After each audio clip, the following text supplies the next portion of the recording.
Good morning. Often we ask ourselves, where is God? I don't see evidence of God around me, you might say to yourself.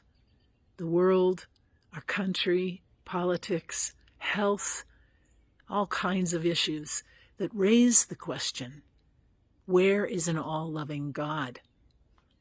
Well, this loving God gives us a clue as to where God is when we look at the life of Jesus in the Gospels. Jesus sought God in the people who lived on the margins, intentionally finding God in the harlot, in the tax collector, in the leper, in the one who was ostracized and shamed and ridiculed and discarded and rejected there on the fringes of society. And so when we ask ourselves, where is God in our own world? Most likely, Jesus leaves us a clue. Go to the margins. Go to those that our society, our families, our lives have rejected, or at least kind of set on the side and said, those are people I don't mix with.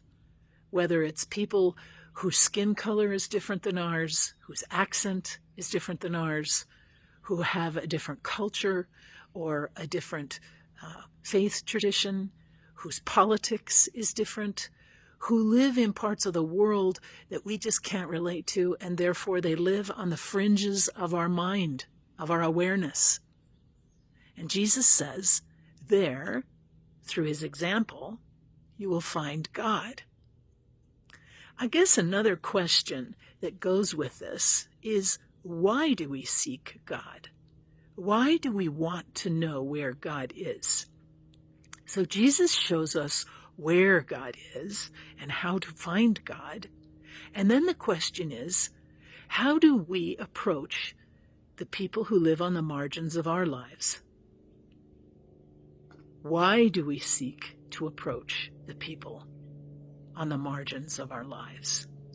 So if the point is to find God in those people that are different from ourselves, then the other question is, why?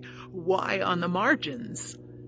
What's so different about the people who live in those circumstances that I've just listed and the people that we normally rub shoulders with, the people we normally socialize with? Is there such a difference?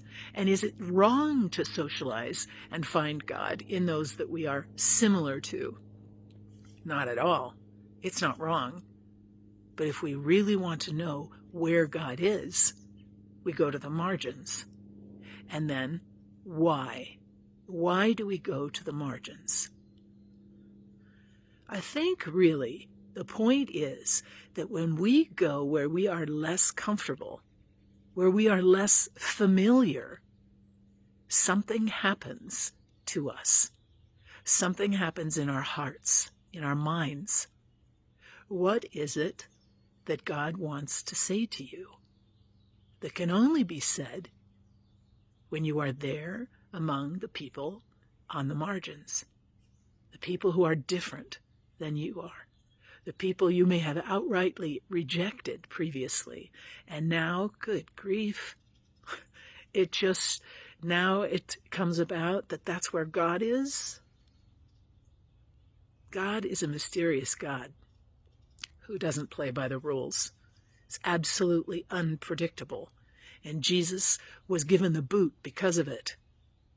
They rejected Jesus as much as they rejected those that he hung around with, ultimately taking his life from him because they just couldn't wrap their minds around what he was inviting them to.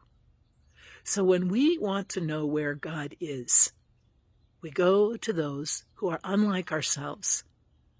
And we don't just bring our wisdom and our gifts and our economic support, but we also receive, we listen, we pay attention. What does God want me to hear that I will only hear on the margins?